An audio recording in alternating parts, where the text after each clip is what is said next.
upako au kibali cha kwenda ng'ambo. Upokea upako au kibali cha kwenda ng'ambo. Matendo ya Mitume sura ya 1 mstari wa 4 hadi mstari wa 5, na nitasoma mstari wa 8 pia. Hata alipokuwa amekutana nao, aliwaagiza wasitoke Yerusalemu, bali waingoje ahadi ya Baba, ambayo mmesikia habari zake kwangu, ya kwamba Yohana alibatiza kwa maji, bali ninyi mtabatizwa katika Roho Mtakatifu baada ya siku zichache.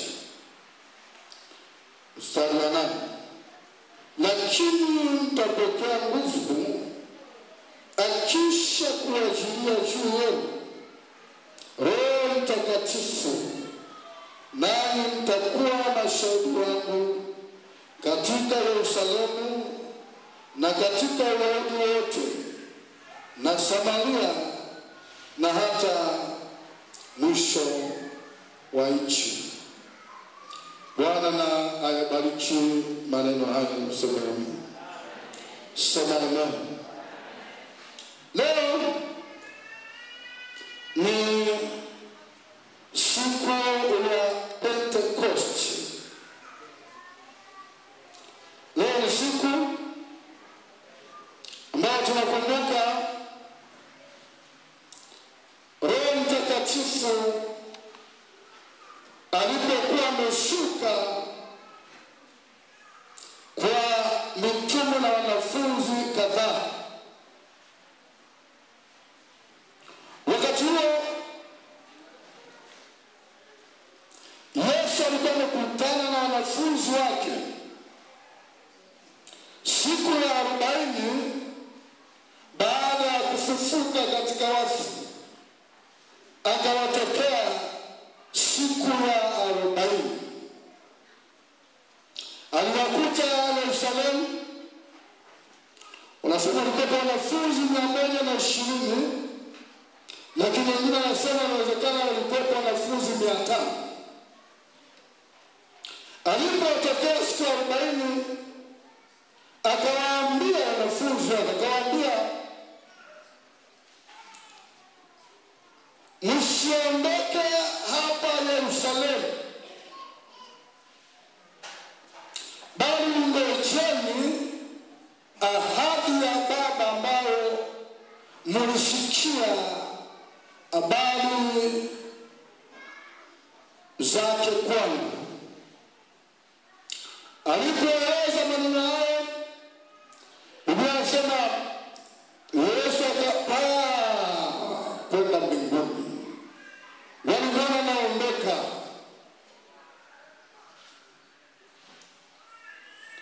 Wale watu waliokuwa wanafunzi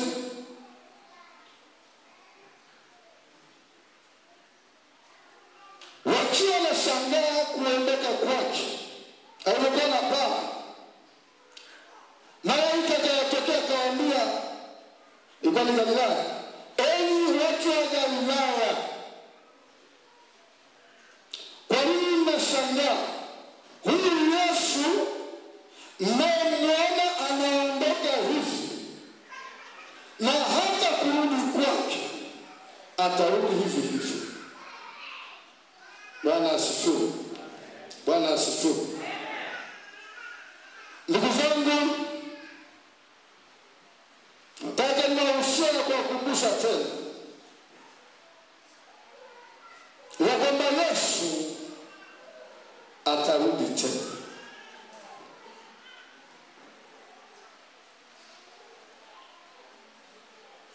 Yesu atarudi kwa mara ya pili. Atakaporudi mara ya pili, atakuja kulinyakua kanisa.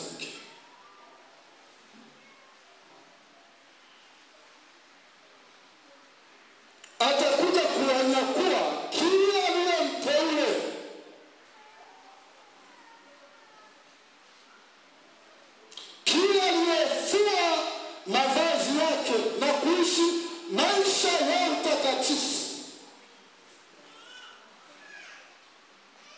Kila anayechukia uovu na kutokuufanya, huyo ndiye atakayekuja kunyakuliwa na Yesu Kristo. Biblia inasema katika mji ule hakuna kinyonge chochote wala kilicho kichafu kitakachoingia kwenye mji.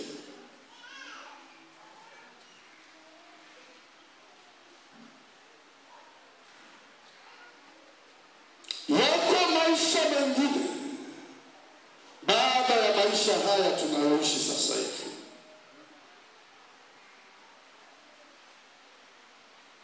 Maisha tunayoishi sasa hivi, tunakula, tunavaa, tunafanya biashara, tunalala, tunaamka, tunaona kuona. Haya maisha ni ya muda mfupi, yana mwisho.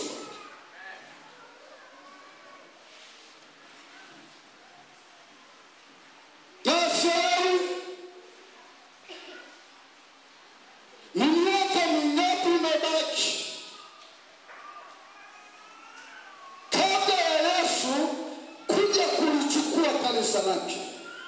Unasema kufumba na kufumbua. Mwana wa Adamu anarudi.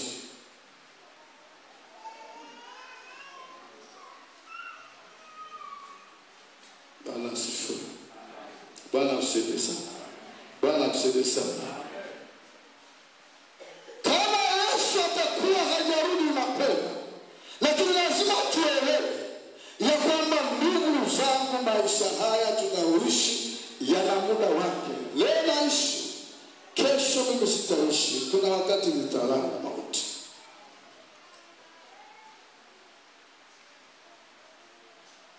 Sijui atakayetangulia. Unapoona msiba wa mtu mmoja, ile ni zamu yake imefika.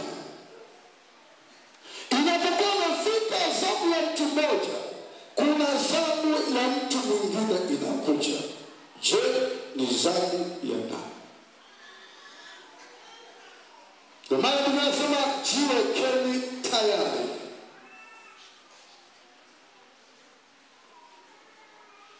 Jiwekeni tayari. Kama utatokea utaona mauti leo, uwe hakika ya kwamba nikifa sasa hivi, nikifa na kwenda paradiso pabaya.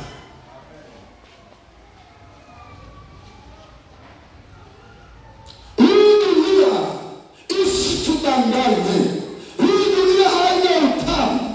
Hii dunia haina uzuri. Hii dunia imejaa shida na taabu. Hata ukiwa tajiri, dunia imejaa shida na taabu. Hakuna kitu utapata utasema sasa ninakipata hichi. Hakuna shida katika dunia hii. Hii dunia imejaa taabu na shida.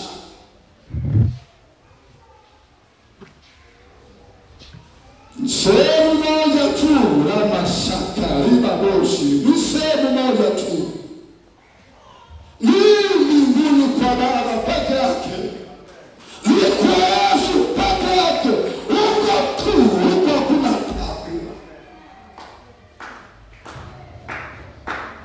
Huko ndiko tutastarehe. Huko ndiko tutafurahi. Biblia inasema huko hakuna machozi. Huko hakuna magonjwa. Unaweza ukapona sasa. Hata kama utapona utaugua tena. Lakini paradiso hakuna kuugua.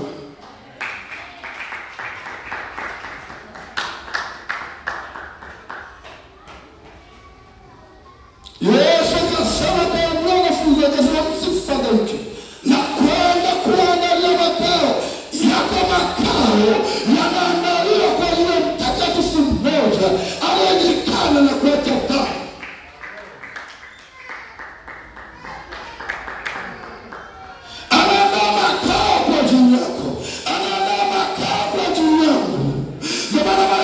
akasema, enyi watu wa Galilaya, huyu Yesu namuona anaondoka, atarudi hivi hivi tena kuja kulichukua kanisa lake. Je, unajiandaje?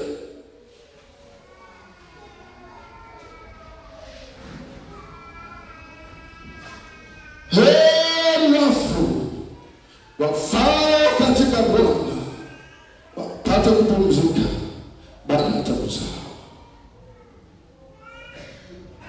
Unaweza kusema nikiwa shida zimaisha, nikiwa shida zimaisha, nataka nikwambia shida zitaisha. Usijidanganye, waliopo kwenye ndoa wana shida kuliko wasiopo kwenye ndoa.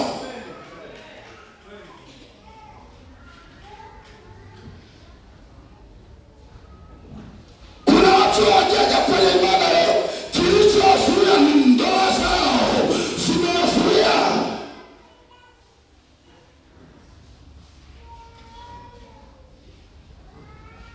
Unasema nikipata hiki, nikipata kazi, shida zote zitaisha. Nataka nikwambie shida, kazi haiwezi kumaliza shida zako, wala biashara haitamaliza shida zako. Ni Yesu, ni yeye peke yake. Ukimpa nafasi, yeye atamaliza shida zako zote. Nataka nikwambie ni Yesu, ukimwandama huyu utakwenda naye kwa Baba. Dunia hii ni ya muda kitambo.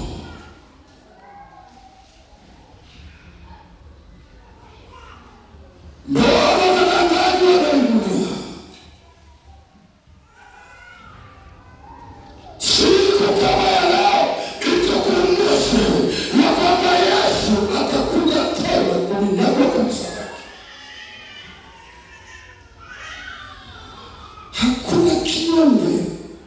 Hakuna kinyonge kitakachoingia kwenye nchi yake. Hakuna uongo.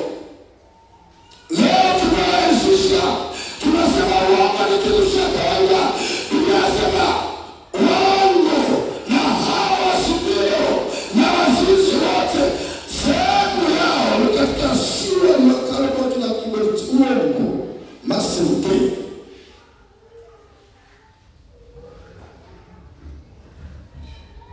masingi, uzushi, sehemu yake ni katika ziwa liwakalo moto na kiberiti.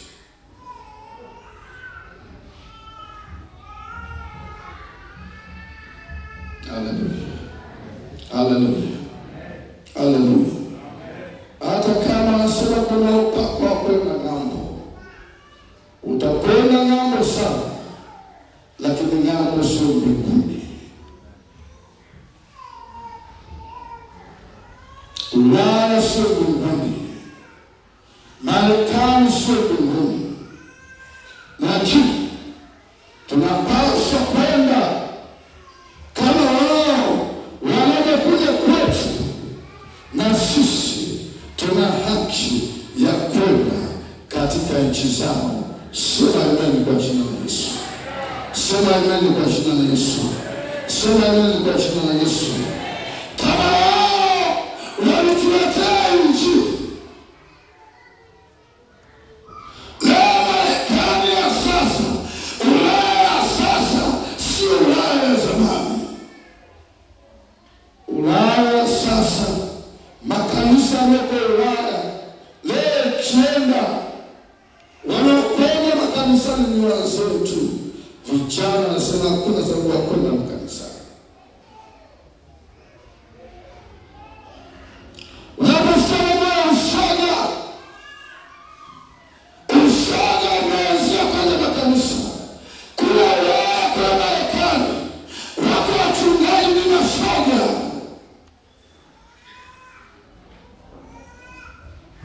Wako maaskofu ni mashoga, wako mapadri ni mashoga. Hawawezi kutuletea Injili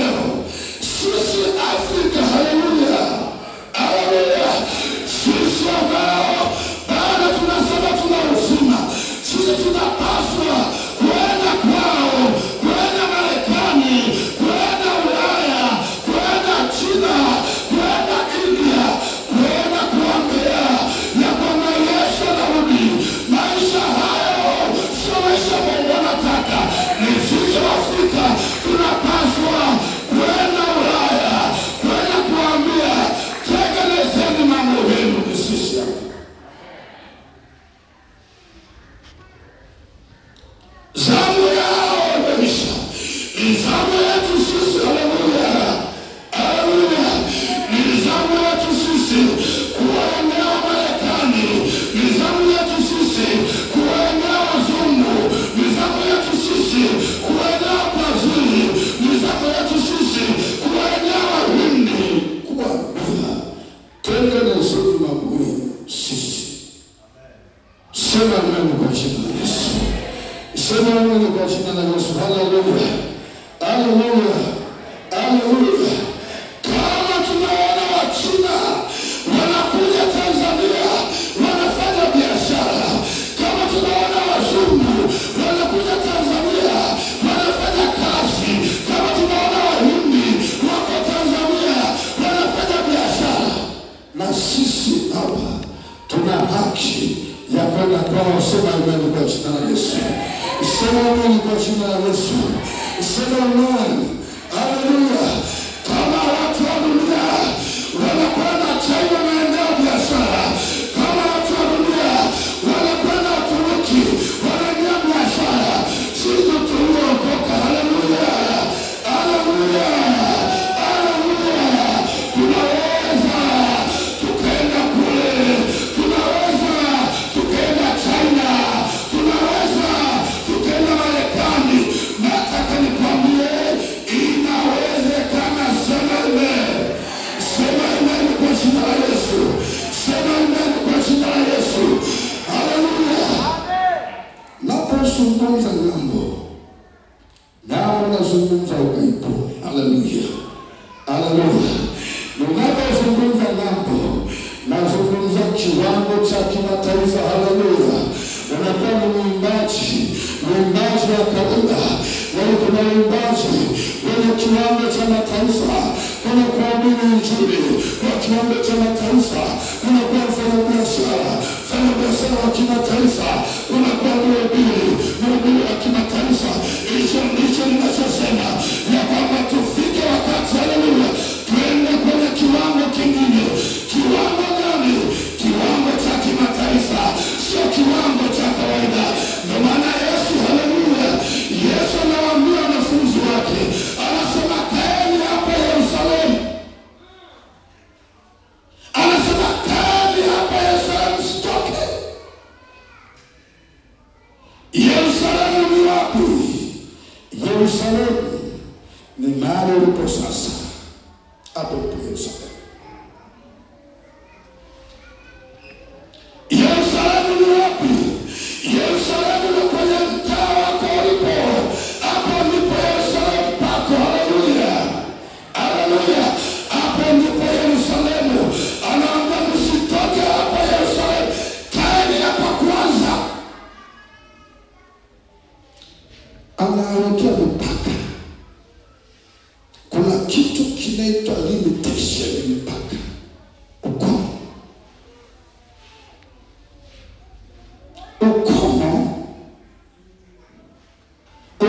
ni mpaka uliowekewa ambao hutakiwi kuvuka huo mpaka. Unataka kwenda kiwango kingine, unatamani kwenda, unafurukuta uende kiwango kingine, lakini umewekewa mpaka, huwezi kuvuka huo mpaka.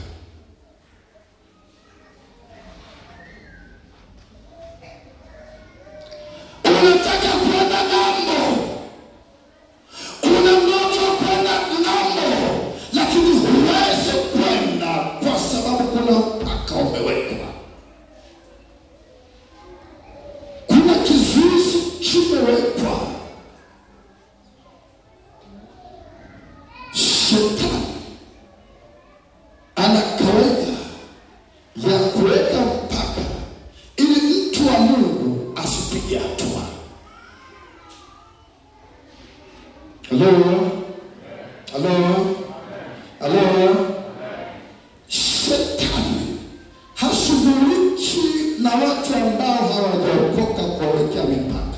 Shetani anashughulika na wale wanaomcha Mungu waliokoka, ndio ambao wawekea mipaka.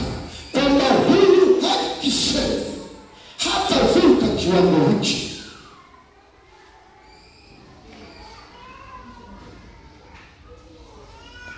Bwana msikiza. Haleluya. Haleluya. Na shetani anaweza kuweka mpaka utaimba kiwango chako cha kuimba ni kiwango cha Yerusalemu, ni kiwango cha hapa kanisani tu. Sisi ndio tunayekujua.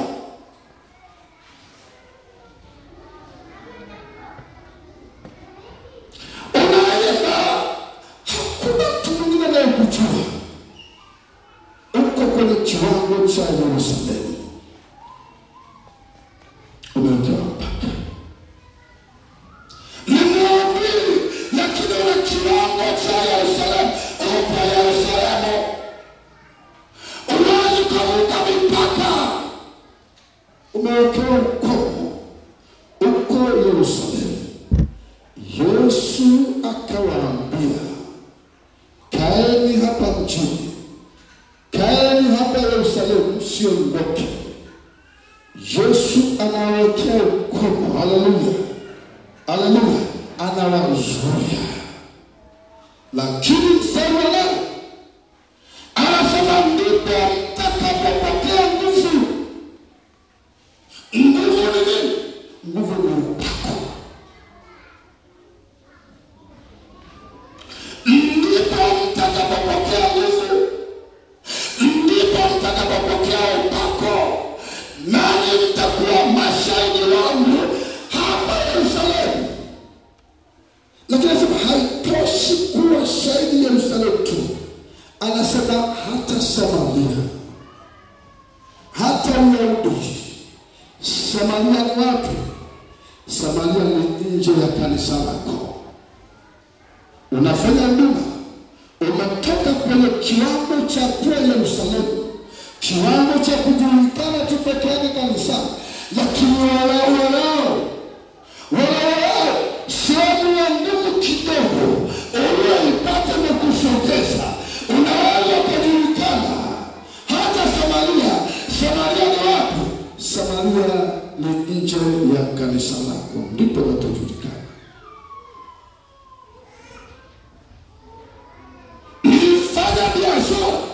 Unafanya biashara, lakini biashara yako ipo Yerusalemu tu. Wateja wanaokuja kwenye biashara yako, manake ni wateja wanaokuzunguka tu kwenye mtaa wako. Nyumba ya pale, nyumba ya pale, nyumba ya pale, hao ni wateja wako. Wateja wa pembeni hawezi kuja kwa sababu upo kwenye kiwango cha Yerusalemu. Lazima tuende ng'ambo. Sema amen. Sema amen kwa jina la Yesu. Sema amen kwa jina la Yesu. Haleluya. Haleluya. Haleluya. Lazima tuende ng'ambo. Sema amen. Sema amen. Lazima tuende kwenye kiwango kingine. Haleluya. Kiwango cha Samaria, kiwango cha Uyahudi. Kiwango cha Samaria hakitatosha. Kiwango cha Uyahudi hakitatosha. Yesu anasema mtakuwa mashahidi wangu hapa Yerusalemu, hata Samaria, hata Uyahudi, mpaka mwisho wa nchi. Mwisho wa nchi ni wapi? Mwisho wa nchi ni ng'ambo. Mwisho wa nchi ni wapi? Mwisho wa nchi ni Asia. Mwisho wa nchi ni wapi?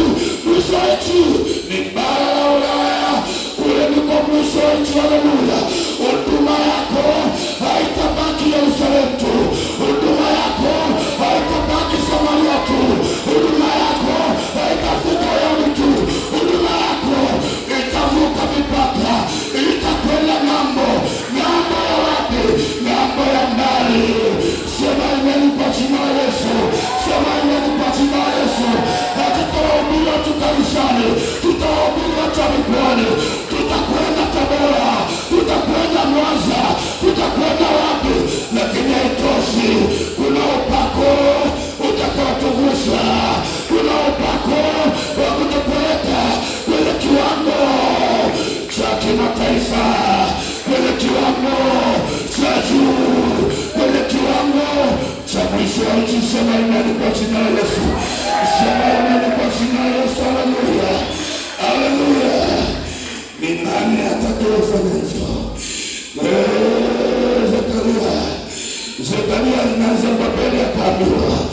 Wakati Zerubabeli, haleluya, yuko anajenga Yerusalemu, yuko anajenga hekalu. Hekalu limesimama kwa muda mrefu. Ujenzi wa hekalu hapo unaendelea. Ujenzi wa hekalu umesimama. Wanasema wanatheolojia, wanasema ni kuwepo mfalme mmoja anaitwa Hypertasi, mfalme wa Uajemi. Yeye alipiga marufuku, akasema acheni ujenzi. Ujenzi wa hekalu usiendelee tena. Ule ujenzi ulioruhusiwa na Koresh.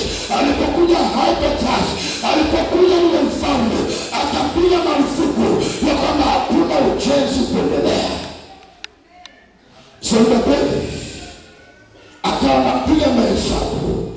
Rais amepiga marufuku, anasema ujenzi wa hekalu usiendelee. Hakuna ujenzi kuendelea. Zerubabeli akafadhaika, akaanza kuwaza itakuwaje. Kama ambavyo leo umefadhaika, umezuia kupiga hatua, unajiuliza nitaendaje kiwango kingine, unajiuliza nitaendaje hatua nyingine, kwa sababu umezuia. Zerubabeli, haleluya, Zerubabeli akaambiwa, akatokewa na malaika, akaambiwa Zerubabeli, Zerubabeli. Zerubabeli akaruka akasema naam Bwana. Akasema usiogope, haleluya, si kwa uwezo iko rama saka, si kwa uwezo wala si kwa nguvu, ni kwa Roho wa Bwana. Mambo haya yatawezekanaje? Ni kwa Roho wa Bwana. Mambo haya itakuwaje? Ni kwa Roho wa Bwana. Wakati unajiuliza, unasema itakuwaje? Mimi nakwambia mchana leo, ni kwa Roho wa Bwana. Unaona uliosimama mbele yako, unajiuliza utatokaje mlima? Nasema Zerubabeli akaambiwa, huo mlima utakuwa tambalale, huo mlima utaondolewa. Ni kwa Roho wa Bwana. Nasema Roho wa Bwana yeye aziliki. Nasema aziliki.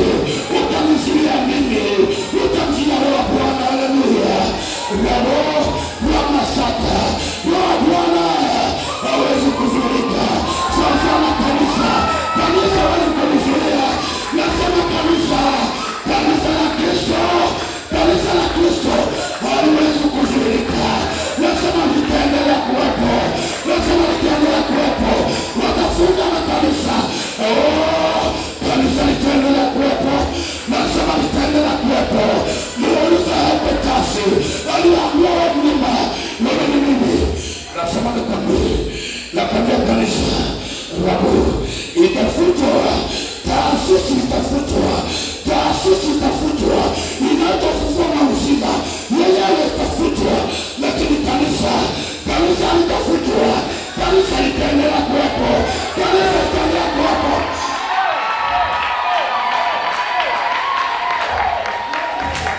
Utaifuta ile jitu ipo, itaendelea kuwepo. Nasema kanisa itaendelea kuwepo, itaendelea kuwepo, itaendelea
ninahitaji mfalme, ninahitaji rais. Rais atakuwa tambarare. Nataka nimwambie rais, achana na kanisa. Nataka nimwambie rais atakuambia, achana na kanisa. Nasema achana na kanisa. Kanisa lipo. Utashindana na kanisa. Kaulize na mkazuweza. Aliyepambana na kanisa miaka 7, aliishi kama mnyama porini miaka 7. Muulize Herode aliyeshughulika, alishughulika na mtume, akashughulika na kina Petro, akawa mchinja, akaweka gerezani. Kwenye kanisa litokea. Nasema kanisa lipo. Nasema kanisa lipo. Utaifunga nchi hapa. Utaifunga taasisi hapa. Nasema kanisa litaendelea kuwepo. Ili kanisa linaloonekana, lipo kanisa lisiloonekana, linalopo linaishi.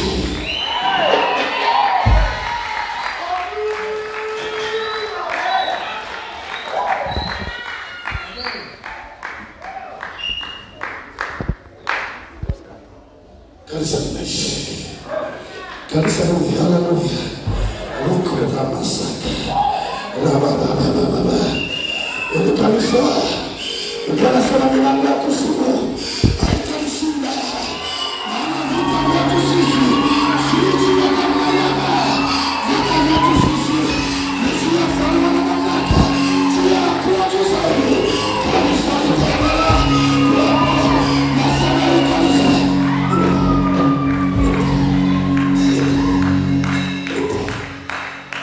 ni kanisa lina historia ndefu. Sio taasisi. Achana na taasisi. Achana na taasisi. Taasisi. Maana nazungumzia taasisi inaitwa EGT, nazungumzia taasisi inaitwa BCS, nazungumzia taasisi inaitwa Fufuo na Uzima. Hizo ni taasisi. Hizo zifunge zote. Funga zote. Nasema funga zote. Lakini kanisa hautalifunga. Hautalifunga. Hautalifunga kanisa. Haleluya. Haleluya. Haleluya. Konstantino walikuwa napambana na kanisa. Waliua wa Kristo. Waliua kadiri walikuwa kiwatesa wa Kristo.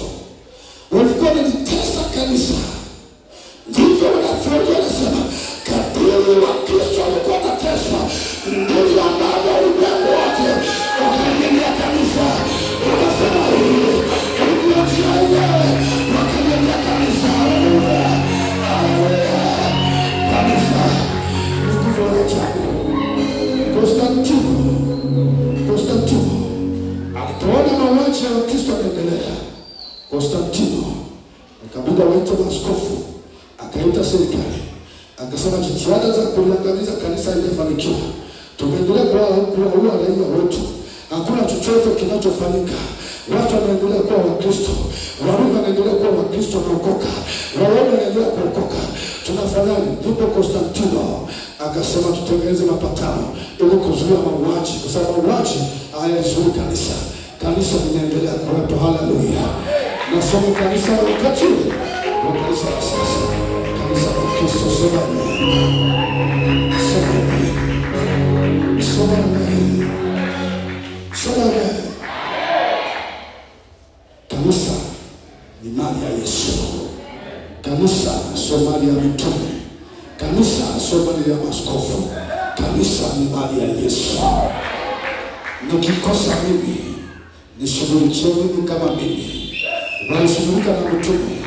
Nikikosa mimi, niichie mimi. Nikamate mimi. Achana na kanisa. Kanisa acha liendelee kuwepo. Acha tuendelee kufanya ibada. Acha.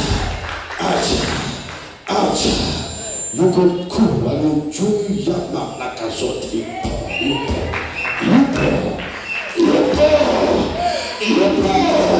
Amefanya Herode alikufa kwa kitu kidogo, akafa kwa chango. Yuko mwenye kanisa. Yuko anaishi. Ndiye huyu nasema habari zake mchana wa leo. Huyu kuja kwake ndio umemsema usiogope. Nasema usiogope. Kila mlima unaosimama mbele yako utatoka kwa tambarare. Sema amen. Sema amen.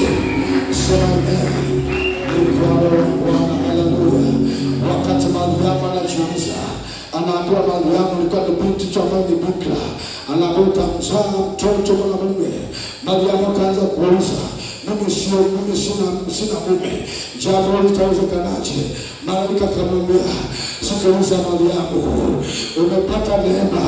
Nasema neema ikija kwako, neema ikija kwako, yasiyowezekana nasema yanawezekana. Nasema neema ikija kwako, haleluya, haleluya, haleluya.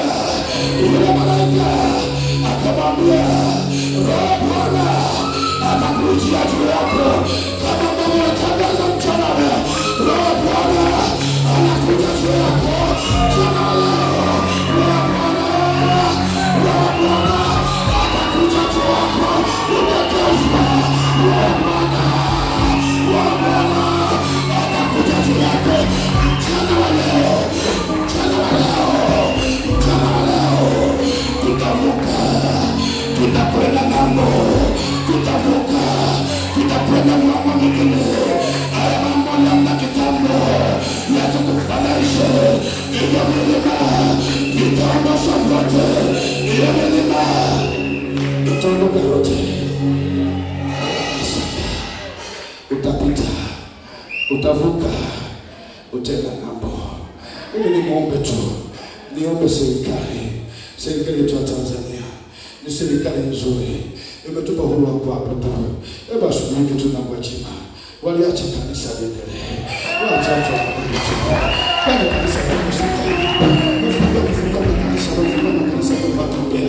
makanisa sitafunga zimafunga. Wanakosa gani wanaokola kule kijijini, wamezuia kuabudu. Mimi niombe serikali yetu pendwa, ninapenda serikali ya Tanzania, hebu waliache ufuna uzima uendelee.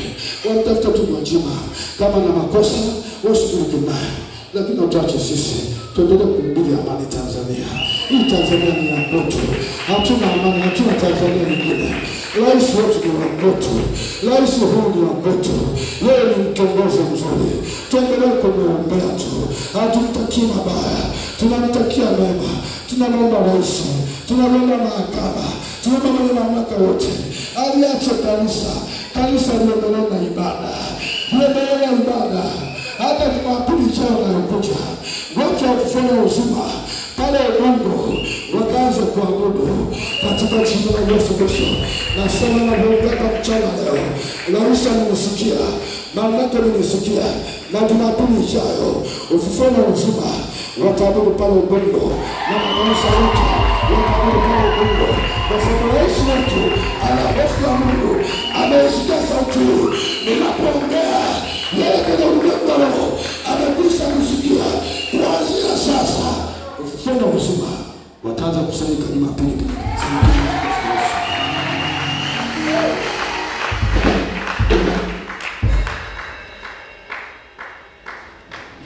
Serikali yetu ni nzuri sana. Haleluya, haleluya. Rais wetu ni mzuri sana. Piga makofi mazuri rais wetu. Ongeza makofi mazuri tena rais wetu. Haleluya, haleluya. Nataka nikutie moyo, wewe uko hapa, usijione mtu wa kawaida. Bwana asifiwe. Usijione mtu wa kawaida. Haleluya, haleluya. Acha kujiona mnyonge, wewe ni jabari. Haleluya, haleluya. Ukiwa na Yesu wewe ni jabari. Haleluya. Acha kujiona mnyonge. Sema amen, sema amen, sema amen. Kwenda nje, kwenda ng'ambo. Waliokwenda huko walikuwa ni watu wa kawaida kama wewe tu. Ni ufahamu tu ulifunguka. Akasema kumbe na mimi naweza nikawa mtu wa kimataifa. Kwa sasa hivi anza kuona unaweza kuwa mtu wa kimataifa. Sema amen, sema amen. Anasema mimi sijui Kiingereza, utaongea nini? Wa China wanakuja hapa, hawajui Kiswahili, hawajui Kiingereza, lakini wako hapa. Tutakwenda huko. Haleluya, tutakwenda huko. Haleluya. Watoto wote watakwenda kusoma ng'ambo. Watoto kama watoto wengine wanakwenda kusoma ng'ambo, wanakwenda kusoma Ulaya. Wewe not sisi. Sawa? Hapa tukielewa kwamba kumbe Ulaya ni kwa watu wote.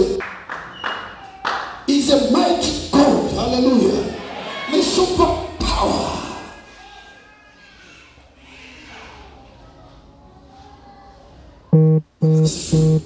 Haleluya. Si kwa uwezo, si kwa nguvu.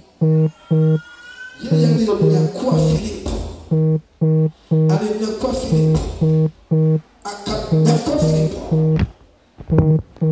Filipo akapita juu kwa juu, juu kwa juu. Filipo baada ya kumbatiza yule mtoashi, akamnyakua. Roho Mtakatifu anasema, Roho Mtakatifu akamnyakua Filipo, akampeleka mpaka kwenye mji mmoja unaitwa Azoto. Sema Azoto. Sema Azoto. Aliyemnyakua Filipo anaweza kukunyakua wewe na kisukuma chako hicho. Anaweza kukunyakua wewe na kiha chako hicho. Anaweza kukunyakua wewe pamoja na kinyakyusa chako kibovu hicho. Salamu tu. Usitosheke na Yerusalemu. Haleluya. Usitosheke na hapo ulipo. Hicho kiwango hicho nacho.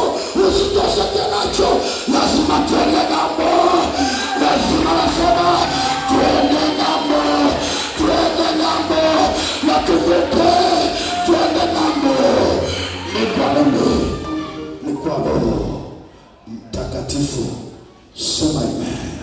Sema amen. Simama walipo. Njoo